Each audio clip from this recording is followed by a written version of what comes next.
Hello, I'm Clement Paligaru. Welcome to Pacific Pulse from Guam, where the indigenous Chamorro culture dates back thousands of years. Since the early days of colonization, Chamorro peoples have fought fiercely against the Spanish, Japan, and the United States to protect their language and traditions.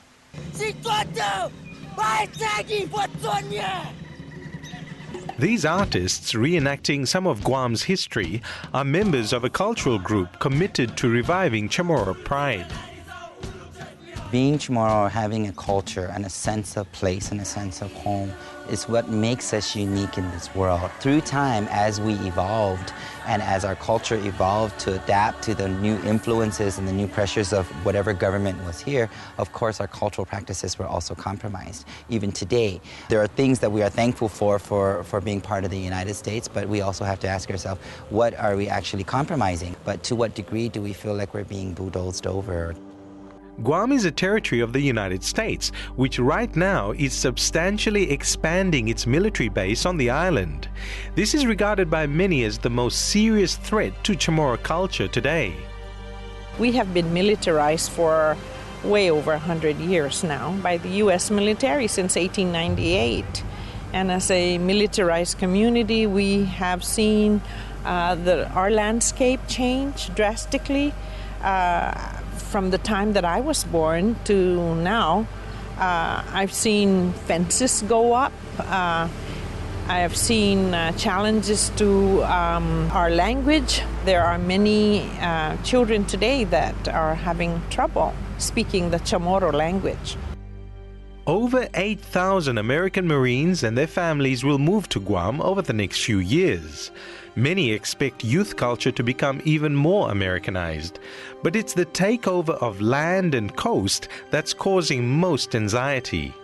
We describe ourselves as the people of the land. We call ourselves Tautautano, which means people of the land. You know, we are now seeing that there are plans by the military to use ancestral and traditional areas where these are lands where we hold through our stories and through our traditional practices. And if these are going to be cordoned off or fenced away, or if the military would keep us away from here, that definitely would stop that cultural practice. Boundaries like these mark the military no-go zones around Guam. It's behind these that the many culturally significant sites which can't be accessed are.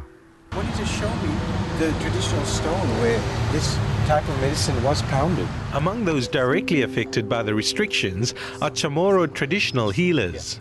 These here, you put it on the loosen, Yes, like this, yes. and then you pound it. Okay. I learned it from my great-great-grandmother and grandfather. Since I was a little girl, they're sending me out to get medicine. You just describe it, what it looks like, and I go and get it, bring it over.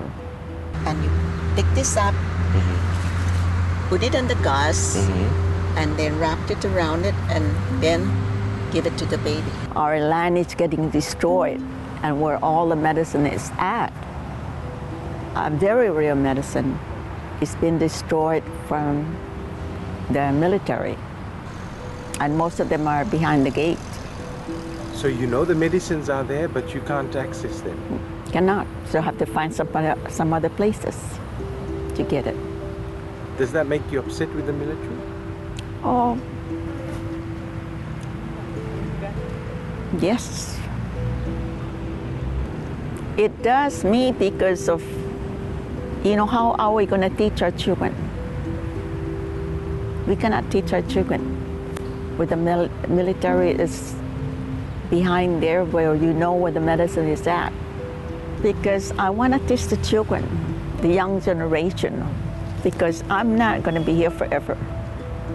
And I like to hand it down to someone that's really interested of learning. and standing for dignity. Today, one cultural site in Guam symbolizes resistance to the United States military plans. This is a result of our campaign to save Pagat Village, hoping that if not the people of Guam, the nation and the whole world will be aware of what's happening here in Guam regarding the military buildup, and in particular, the firing ranges that's planned over the bluff of Pagat Village, a historic and cultural sites. By doing that, there'll be no access to Pagat Village.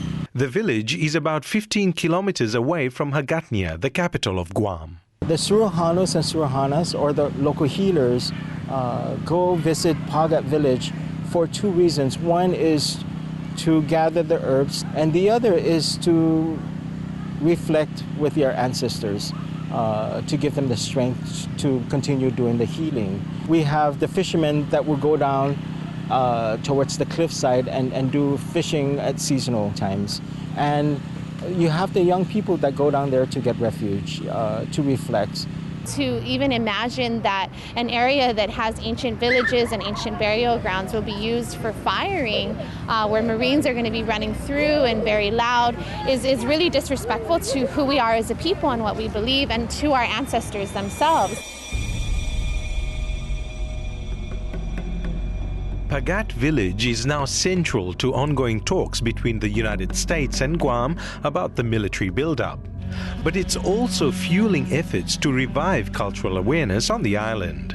We made it into this musical play that hit a central and a current issue of our island and has never ever been done. In the play, the narrator is our goddess Fauna, and she's calling these young children to come in the middle of the night. So at the end, she asks the youth then to make a decision. She says, today they're going to begin using this land as a firing range. What are you going to do? So throughout the play, they ask her questions about who she is and what the history of the island is. So at the end, she asks the youth then to make a decision, and they decide to lock arms and block the Marines from entering.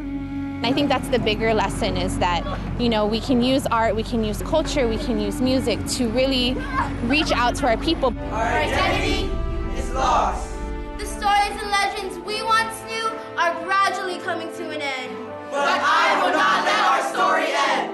I am a connection to the past, traveled through Satman, passed down by oral tradition. Our people are already having a difficult time trying to understand what Chamorro culture is, or not understand, but finding ways to protect it and preserve it. Many of them want to. Internally, they want to. They just don't know how to.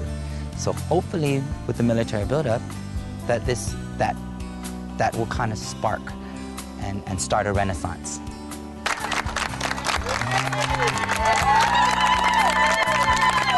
We're not fighting for ourselves. We're fighting for our future. And that means our children and our children's children. In the Chamorro culture, our children is the vehicle to take the Chamorro traditions and values and everything Chamorro to the next generation. Our children is looked upon as the torch carrier, looked upon as the messenger to the future. If we have demonstrated and provided that role model to them, that we need to stand and fight for our culture, our heritage, that they too will stand and fight for their culture and their heritage. Thanks for watching. You can see all our stories from right across the Pacific on our website. And I'll see you next time on Pacific Files. Bye for now.